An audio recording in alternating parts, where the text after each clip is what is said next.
ॐ विश्वानि देव सवितर्दुरितानि परासुव यद्भद्रन्तन्नासुव। ओम शांति शांति शांति। श्री सद्गुरुदेव भगवान की जय।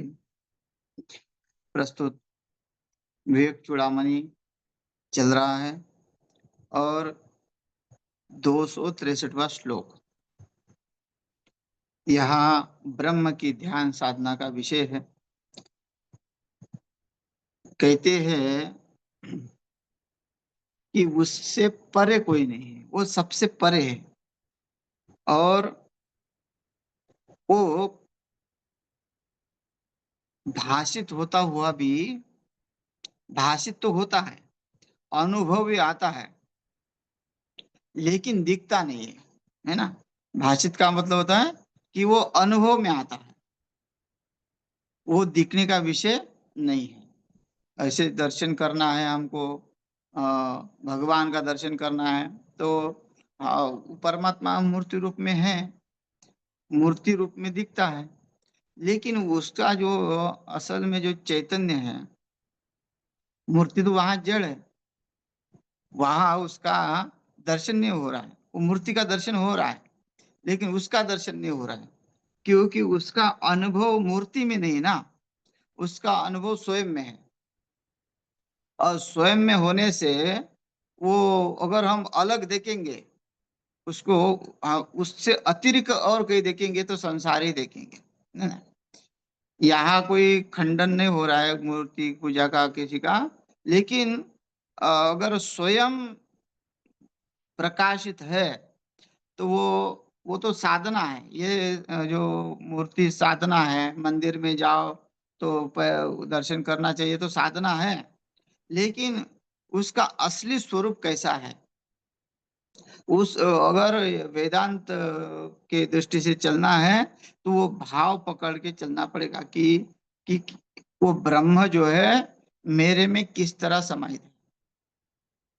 तो यहाँ कहते हैं ये चकास्ति अनपरम परात्परम प्रत्येक रसमात्मक लक्षणम सत्य चित सुख मनंतम अव्ययम ब्रह्म तत्वमसि भावयात्मनि। है वो कित कैसा है, सच्चित सुखात्मा अनंतम अव्ययम ब्रह्म। बार बार उसकी चर्चा होती है तो फिर संसार का पूरा बात हो गया, क्योंकि यत मतलब वह जो है चकास्ती, चकास्ती का अर्थ होता है भाषित होना। क्या भाषित होता है, किसको भाषित होता है? जिसने अपनी वृत्ति को ब्रह्म वृत्तिकार बना दिया, उसको वो भाषित होता है। कैसा भाषित होता है? ईशावास्यम इदम सर्व, उसके लिए सब जो है ब्रह्म रूपी ही है। ऐसा वो ये स्वयं अनुभव, मतलब ये है हो गई अपरोक्ष अनुभूति, प्रत्यक्ष ज्ञान। फिर यहाँ तत्वमसि भावात्मा ने कहा है कि भाई ऐसा भाव होना चाहिए, है ना। या तो फिर जो परोक्ष ज्ञान है, परोक्ष ज्ञान से वो अनुभव करने लगा हुआ है, उस ज्ञान के बारे में जानकर अब वो उस साधना में जुट गया, तो चकास्ती मतलब वो भाषित होता है। अ, लेकिन अनपरम, जिसके परे और कुछ नहीं है, फिर उसके सिवा और कुछ दिखता ही नहीं। फिर तो जैसे उसका कार्य कारण भाव जो है समाप्त होता है। जो कार्य कारण भाव क्या है? प्रकृति का है ना। भगवत गीता में कहा था कि अ, कार्य करण कर्तृत्व हेतु प्रकृति रुच्यते, पुरुष सुख दुखा नाम भोक्तृत्व हेतु रुच्यते, है ना। कार्य कारण कर्तृत्व हेतु किसका है? प्रकृति का है, जो कार्य हो रहा है, और उसी प्रकृति के माध्यम से पुरुष को सुख दुख हो रहा है। और जो सुख दुख का भोक्ता कौन है? पुरुष है, वो भी उत्पन्न हुआ है ना। पुरुष जब विषयों को भोगेगा तो कहाँ से आए विषय? प्रकृति के माध्यम से आए। और वो प्रकृति माया की आदि मतलब माया है। और माया का अर्थ क्या है? माँ मतलब या, और माँ मतलब नहीं, या मतलब जो, जो नहीं है वो है माया। लेकिन केवल भाषित होती है। जैसे मृग जल है, हरिण को प्यास तो लग गई, और प्यास लगने के बाद वो देख रही है कि बहुत जल है, लेकिन कहाँ है? राजस्थान की मरुभूमि में, जहाँ 50-55 डिग्री तापमान है, उस जगह पे उसको जल दिख रहा है ना। आश्चर्य की बात है ना, कि वो ये सोच नहीं रहा है कि ये 50-55 डिग्री है, तो यहाँ तो जल तो सूख जाएगा होगा अभी, तो फिर इतना जो है भरा हुआ जल कैसे दिख रहा है? वो जो लहरें दिख रही है, जो सूर्य की किरण की लहरें है, वो जल रूप दिख रही है उसको। वो भ्रमित हो कि उसके पीछे भाग दौड़ कर रहा है। तो ये किसका कार्य हुआ? ये प्रकृति का कार्य हुआ। ये प्रकृति ने जो बनाया है वो, क्योंकि हमारे अंदर पहले प्यास लगी हुई है और हमको जल चाहिए, तो जल का दृश्य हमारे सामने आ जाता है। तो वो किस तरह वो भ्रम हो रहा है कि उसने जल का अनुभव किया, कि जल को स्मरण किया, तो उसके सामने जल आ गया। लेकिन जल जो है वो भ्रम है। वो मरुभूमि में वो जल हो ही नहीं सकता। वो तो सूर्य की किरण है, जो लावा है जो दिख रहा है। तो ऐसे ही ये संसार जो है दिख तो रहा है, लेकिन इसका अनुभव जो है पूर्ण रूप से कोई कर नहीं रहा। क्योंकि संसार ऐसा ही है, दिखता है जैसे हरिण को दिख रहा है, लेकिन ये जो तापमान है, हाँ, तापमान के कारण जो है वो कैसे हो सकता है? तापमान के कारण वहां जल कैसे हो सकता है? वो ये जिसकी बुद्धि में विवेक नहीं है। वैसे ही मनुष्य जब प्रकृति से जुड़ जाता है, तो उसके बुद्धि में ये नहीं आता कि हम आध्यात्मिक आदि दैविक आदि भौतिक दुखों से जो घेरे हुए हैं, तो हमको ये सुख कैसे मिलेगा इस संसार से? संसार में अगर सुख है, तो ये आध्यात्मिक आदि दैविक दैविक आदि भौतिक ये ताप नहीं होनी चाहिए, है ना। जो शरीर से उत्पन्न रोग हो रहे हैं, तो वो आध्यात्मिक ताप हुआ। हाँ?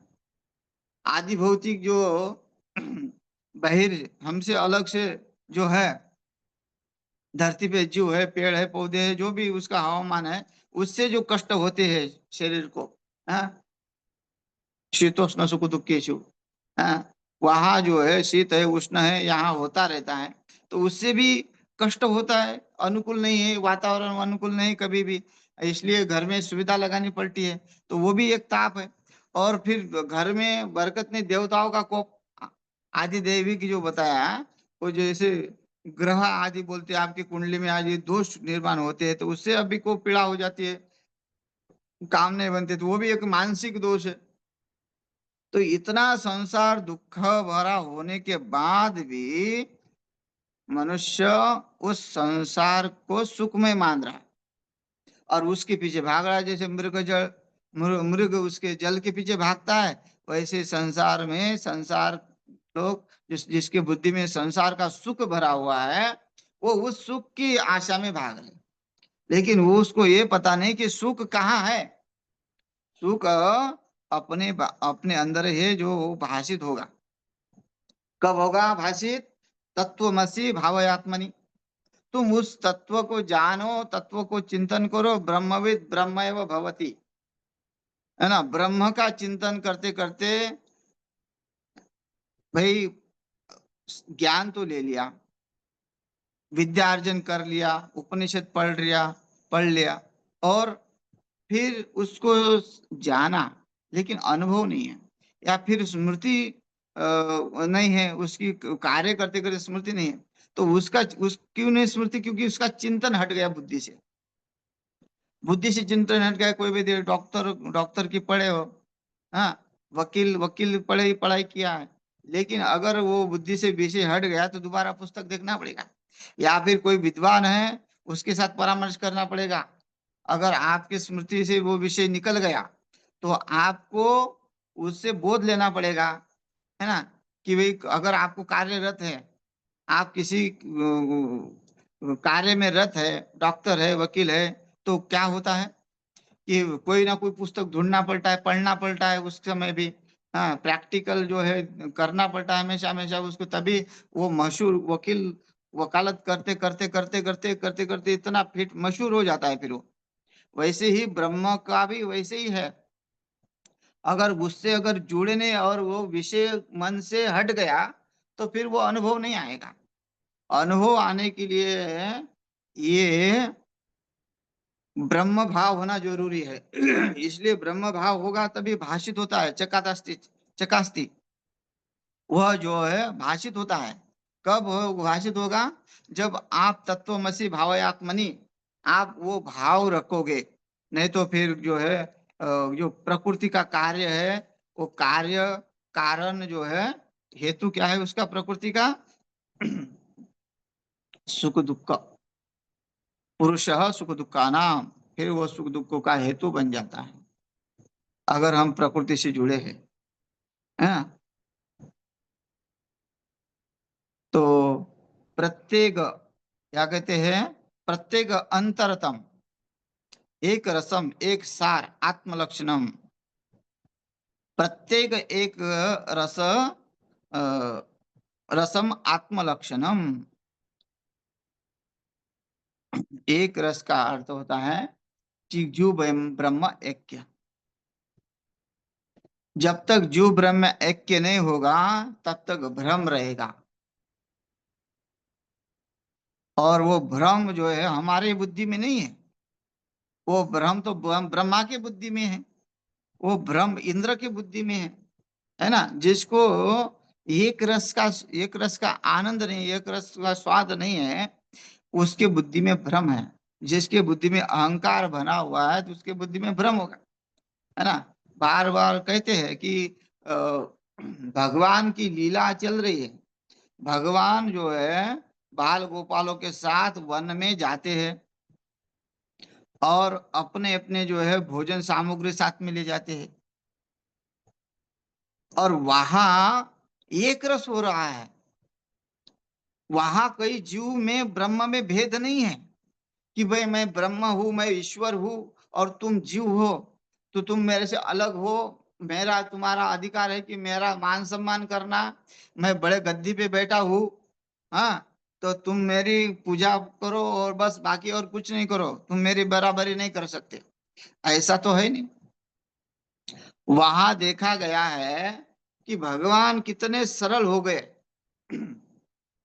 उस बाल गोपाल के साथ, क्योंकि बाल गोपाल भी एक रस वाले थे, ब्रह्म ज्ञानी थे, बड़े बड़े ऋषि मुनि थे, सिद्ध थे, कि उन्होंने संकल्प किया था कि जब जब आप अवतार लेंगे, क्योंकि बाकी तो है कुछ नहीं, एक ही है, लेकिन एक रास्ता जीवन में अगर एक रस आ गया है तो फिर वही फिर दूसरा कोई रस का स्वाद लेने की जरूरत ही नहीं है। आनंद जो एकदम एक बार प्राप्त हो गया उसका, तो फिर किस वस्तु से कौन सा आनंद मिलेगा? वो सब आनंद फीका है उसके लिए। वैसे वो भगवान के रस में डूबे हुए है, तो उसको संसार का आनंद नहीं है। वो संसार में इसलिए नहीं आए कि उनको सुख भोगना है, संसार का कार्य करना है, नहीं। ये जो बाल गोपाल है, जो भगवान के साथ चाहे गोपिया हो या गोपाल हो या वहां के जितने भी उस समय समकालीन जो लोग रहे हैं, उनका यही है कि उनको संसार का रस नहीं चखना है, उस ब्रह्म का रस चखना है जो आनंद देने वाला है। इसलिए, और वो बात जो है किसको पता चलेगी? जो ब्रह्म का भाव करेगा, ईश्वर का, अगर वो अपने स्थान और प्रतिष्ठा का ध्यान रखता है कि मेरा स्थान ऊंचा है, मेरी प्रतिष्ठा है, और मैं कुछ किसी के लिए कर रहा हूं, तो वो कभी भी उस भाव को नहीं प्राप्त करेगा। वो भाव को कौन प्राप्त कर सकता है? जो समर्पित किया हुआ है, समर्पित हुआ हुआ है, और वो अपने से अलग नहीं है, है ना। भगवान के अंग है, सब लोग, सब अंग है। जो बाल गोपाल है वो सब अंग है। वहां जा रहे हैं, वन में बैठे हुए हैं, एक जैसी, कोई किसी के ऊपर क्रोध नहीं करता, कोई किसी का वहां तिरस्कार नहीं करता, सब एक दूसरे से आनंद ले रहे हैं, आनंद की अनुभूति कर रहे हैं। और जब भोजन करते हैं तो भोजन करते समय भगवान भी अपना मुख का घास उनके मुख में देते हैं, उनके मुख का घास अपने मुख में लेते हैं। देखो, अगर वहां एक रस नहीं होता है, भिन्नता होती, तो भिन्नता होती तो अहंकार होता। हाँ, अहंकार होता तो अलग अलग दिखते, दूर दूर बैठे हुए दिखते। लेकिन भगवान साथ में लेके चलते। यहाँ कहने का यही है कि तुम जो है, जब भाव करो, एक रस जो हो जाओगे उसके साथ, तब वो आनंद अनुभूति होगी। और देखने वाला तो फिर देखो, जो जो उस भाव को नहीं देखता है, उसको अलग महसूस होता है, भेद महसूस होता है। फिर भेद महसूस होता है तो उसके तिरस्कार भी आता है, संशय भी आता है, अहंकार भी आता है। तो ब्रह्मा को देखो, संशय भी हुआ, अहंकार भी हुआ, तिरस्कार भी हुआ। कि अहंकार यह है कि मैं तो ब्रह्मा हूँ, और तिरस्कार ये हुआ कि ये झूठा खा रहे हैं, एक दूसरे का झूठा खा रहे हैं। मैंने तो ये विधान नहीं किया, वेदों में तो ये नहीं है, पवित्रता है। और लेकिन ये रस होने वाला जो ब्रह्म ज्ञानी होता है, उसके लिए क्या है, उसके लिए कोई भी वस्तु अलग नहीं है, किसी वस्तु में वो जो है लिप्त नहीं है। तो उसके साथ वो तो हमेशा पवित्र, पवित्र देह से नहीं होता, पवित्र मन से होता है, चित्त से होता है। अगर चित्त पवित्र है, चित्त शुद्ध है, तो शरीर तो फिर चलो साफ रखना एक तो है, वो तो ब्रह्म ज्ञान ऐसा नहीं करेंगे। लेकिन वैसे भी रहते हैं, उसकी स्थिति अलग ही जैसी होती है वैसी, वो अनुभव का विषय है खुद। जो शरीर का भाव हट जाने के बाद शरीर का कोई महत्व ही नहीं रहता। आ, उसके शरीर से ना दुर्गंध आएगी ना सुगंध आएगी, मतलब ऐसा कुछ नहीं आएगा, किसी को कुछ ऐसा महसूस नहीं होगा कि ये कुछ अलग है करके। ये भी है, नहीं तो कि आकाश में थोड़ी उड़ने लगता है ब्रह्म ज्ञानी, वो उसी में रहता है, लेकिन जैसा रहता है वैसा रहता है। हाँ, तो वो जो बाल गोपाल थे, वो देखा ब्रह्मा ने, और फिर ब्रह्मा को अहंकार जागृत हुआ कि इनकी परीक्षा ली जाती तो ये तो ब्रह्म कहलाते हैं। मैंने तो सुना था, आकाशवाणी ने कहा था कि यहाँ जो है अवतार होने वाला है, और भगवान भी उस समय कह रहे थे कि हमें अवतार लेना है। और ये तो फिर तो मुझे नहीं लग रहा है। और ये भ्रम भी बुद्धि में ये भी है कि भाई इसने तो पुतना को मार दिया बचपन में, तो इसका संशय में पड़ गया है। जो संशय में पड़ जाता है एक रस, क्योंकि एक रस का आनंद नहीं ले रहा है।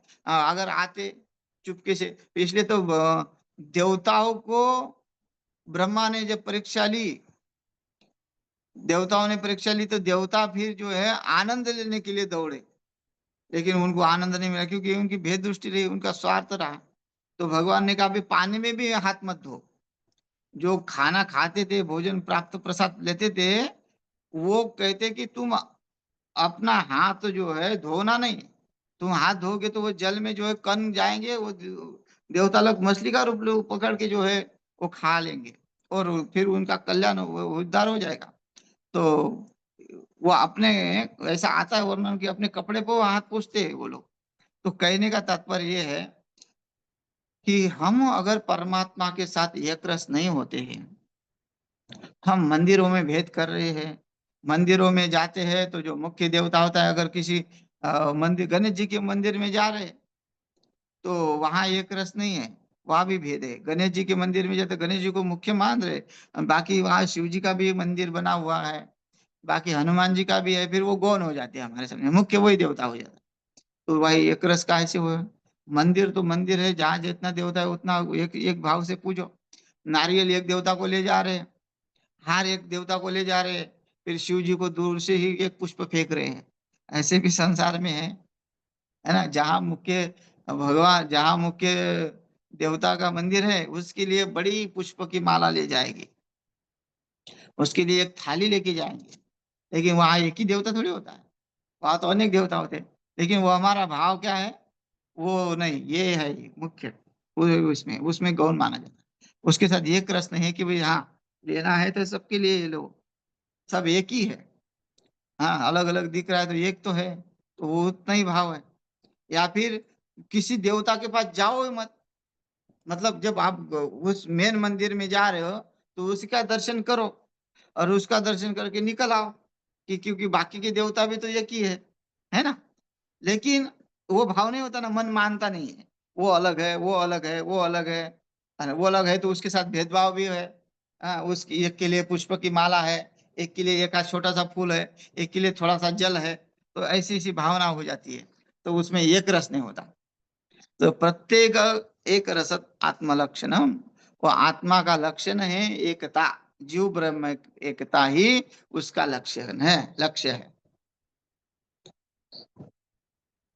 और दूसरा कोई नहीं। और वो लक्ष्य प्राप्त होने के बाद उसको वो सत्य, है ना, वो सत्य मतलब सत्ता, उसका चित ज्ञान और सुख आनंद, सच्चित आनंद रूप ही है। सत्य चित सुखा सुखम अनंतम अव्ययम ब्रह्म। फिर उसको एक रस होने के बाद और किसी चित की आवश्यकता नहीं होती है ना। भगवत गीता में कहते न तद भासयते सूर्यो न शशांको न पावकः यद गत्वा न निवर्तन्ते तद धाम परमम। वो एक रस हो गया। फिर उसको किसी चीज की आवश्यकता नहीं है, नहीं सूर्य का प्रकाश और ना ही जो है चंद्रमा की शीतलता, चंद्रमा का प्रकाश, ये किसी की भी आवश्यकता नहीं है। संसार में किसी और चीज की आवश्यकता नहीं है, क्योंकि वो स्वयं सत्य, मतलब सत्य को नहीं, सत्य परमात्मा, परमात्मा ही सत्य है। जब सत्य को अब उसके अंदर आ गया तो ब्रह्मत्व आ गया उसके अंदर। क्योंकि संसार तो सत्य नहीं है, संसार जो है असत्य है, मिथ्या है। अच्छा, असत्य में और मिथ्या में ये फर्क है। असत्य का मतलब तो है ही नहीं, कुछ भी नहीं। जैसे खरगोश से सिंह बोलेंगे, भाई खरगोश के सिंह होते ही नहीं है, है ना। वंध्या पुत्र, वंध्या को कभी पुत्र होता ही नहीं है। वैसे असत्य है, वो असत्य है ही नहीं। लेकिन ये संसार होते हुए भी नहीं है। हाँ, भाषित होता है, भाषित होने के बाद नहीं है, तो उसका अर्थ है उसको मिथ्या कहा जाता है। मतलब मिथ्या ये है कि भाई आपने फल का दुकान देखा और फल खरीदने गए, बड़े सुंदर सुंदर फल लगे हुए उस दुकान पे, और फल खरीदने गए, और फल वाले को बोला कि ये फल क्या भाव दिए, वो भाव भी बता देगा बाद में। लेकिन वो बोलेगा कि मीठे हैं। बोले कैसी बात कर रहे हो? बोले क्यों? कि अरे भाई ये तो नकली बने हुए हैं, मिट्टी के बने हुए हैं, कोई कोई ऐसे अलग अलग बने हुए हैं, ये तो शो के लिए रखे हुए हैं। हाँ, तो देखो, वो भाषित तो हो रहे हैं, भाषित हो रहे हैं, लेकिन उसका अनुभव नहीं हो सकता। हाँ, वो केवल वो खा नहीं सकते, उसको चख नहीं सकते, केवल देखने के लिए है। वैसे मन हमारा देखता रहता है विषयों को। हम सोचते हैं हम खा रहे हैं, उसको ग्रहण कर रहे हैं, ग्रहण नहीं हो रहा है। वो जो है वो है ही नहीं, तो ग्रहण कैसे होगा? उसका मूल स्वभाव जो है सुख देना नहीं है। तो जो अगर ग्रहण मतलब उसका सुख, उससे हमें सुख प्राप्त होगा, उसकी अनुभव होगा, नहीं अनुभव नहीं होगा। खाया हुआ अनुभव होता तो उसकी तृप्ति हमेशा रहती। भाई रसगुल्ले का अनुभव आपने कर लिया, मीठा है, तो उसकी तृप्ति हमेशा होनी चाहिए नहीं। जैसे सत्य है, वो तीनों काल में सत्य रहता है, भूत भविष्य वर्तमान में जो है वो हमेशा वो सत्य है। तो वैसे जो शरीर सत्य है क्या? नहीं, उसका परिवर्तन है। कुमारम यौवनम जरा, वो कहते हैं कुमार अवस्था होने के बाद जो है यौवन अवस्था आ जाती है, यौवन अवस्था के बाद जरा अवस्था होती है। तो ये जो है इतना बदलने वाला है संसार, तो ये सत्य नहीं है, वो मिथ्या है। दिखने के लिए दिख रहा है, हाँ ठीक ठाक है, लेकिन तो परिवर्तन होता रहे। हाँ, वो नकली है, जो हम क्या कहते हैं मिथ्या। वैसे मिथ्या है, वो दिखने के बाद भी जो है वो एक जैसा नहीं रहता। जैसे वो आम चख नहीं पा रहे हैं, फल वो जो है सत्य नहीं है। हाँ, लेकिन दिखते हैं, सत्य दिखते हैं, दूर से दिखते हैं, सत्य है। जब जब उसका अनुभव करे तो वो मिथ्या है, झूठा है, मिथ्या है। तो संसार वैसे ही है, संसार दिखने के लिए बड़ा आकर्षित लग रहा है, और संसारियों को पूछो कोई भी कि बाबा जब बूढ़ा आदमी हो जाता है तो उसको संसार का अनुभव पूछो कि आप संसार में कितना अनुभव आनंद लिया, बोलते कुछ नहीं रखा संसार में, सब बेकार है। जब उसकी इंद्रियां थक जाती है और दांत गिर जाते हैं, कान से सुनाई नहीं देता है, आंखों से दिखाई नहीं देता है, तो वो इस संसार को बेकार कहता है, संसार को उसको अच्छा नहीं मानता। वो बोलता है फालतू है, कुछ नहीं है ना। हर एक हर एक जीवन का अ, अलग ही व्यवहार है। वो देखो, एक बार, मतलब क्यों बता रहा हूँ, क्योंकि वो नहीं चाहता, उसको महसूस नहीं करता कि वो आनंदमय है करके, लोगों को दिख रहा है आनंदमय होके। एक बार वो भी आएगा, यूट्यूब में आएगा, आप निकालोगे कि मुलाकात है, हाँ, लता मंगेशकर की मुलाकात। जब इंटरव्यू लिया गया उनका, तो उनको पूछा गया कि आप अगले जन्म में भी अब अगले जन्म में क्या बनना चाहोगी, हैं? तो उसने कहा था कि मैं अगले जन्म में लता मंगेशकर नहीं बनना चाहूंगी।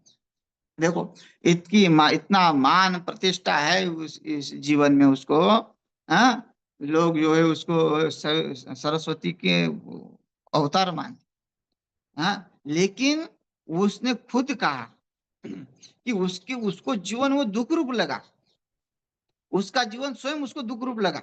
दूसरे को लगता है कि ये सुखी है आदमी, हम अपने आप को सुखी नहीं महसूस कर रहे, हम दूसरे को सुखी महसूस कर रहे।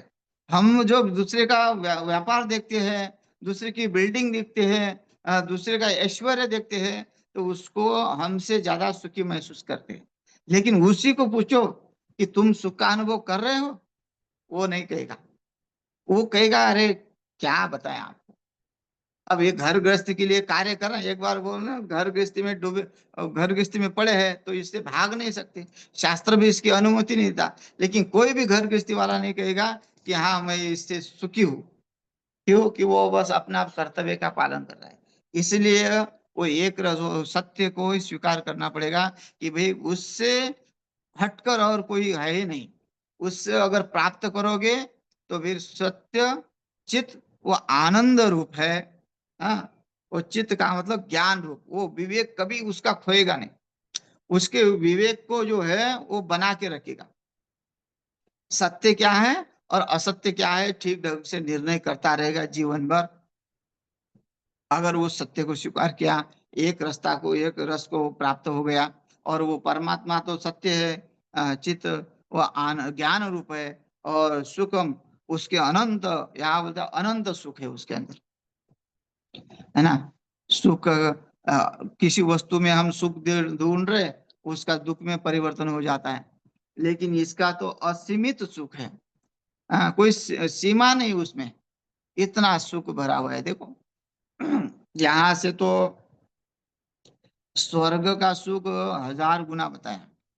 और किसके अपेक्षा, ये नहीं कि हम जो रोज व्यवहार में जो आनंद ले रहे हैं उससे अपेक्षा नहीं।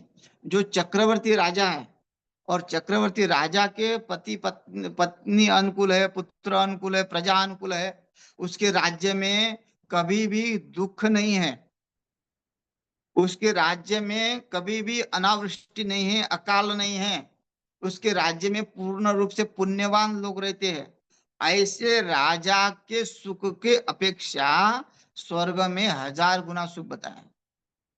और उस 1000 गुना सुख से सबसे बड़ा सुख अनंत अनंत गुणों से, अनंत मतलब 1000 गुण सुख इस धरती से, 1000 गुण तो स्वर्ग का बताया। लेकिन स्वर्ग के सुख से वो मोक्ष का सुख जो अनंत गुना है, उसकी कोई गिनती नहीं है।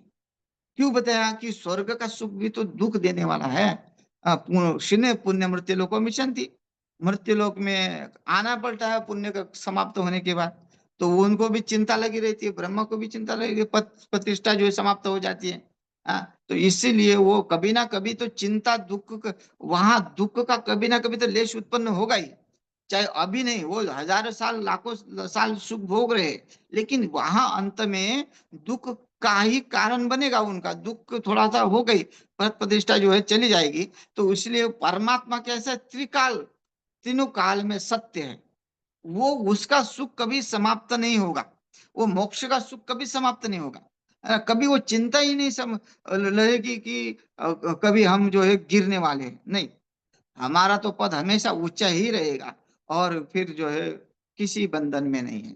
इसलिए वो सुख अनंतम, हाँ अनंत सुख है उसमें, और अव्यय है, वो विकार नहीं है, विकार वाला नहीं। क्योंकि सुख है, सुख दुख, सुख विकार हो तो उसमें दुख आ जाता है, इसलिए वो अव्यय बन जाता है, हाँ अविकारी बन जाता है। सुख यही तो अविकारी, वही ब्रह्म है। और ब्रह्म का ऐसा अनुभव करके तत्वमसि भावयात्मी, ऐसा तुम भाव करोगे कि इस तरह वो ब्रह्म है, तो तुम जो है अनुभूति को प्राप्त हो जाओगे। तो ये श्लोक पूर्ण होता है, समय हो गया है। शेष अगले सत्र में देखते हैं। हरि ओम तत्सत।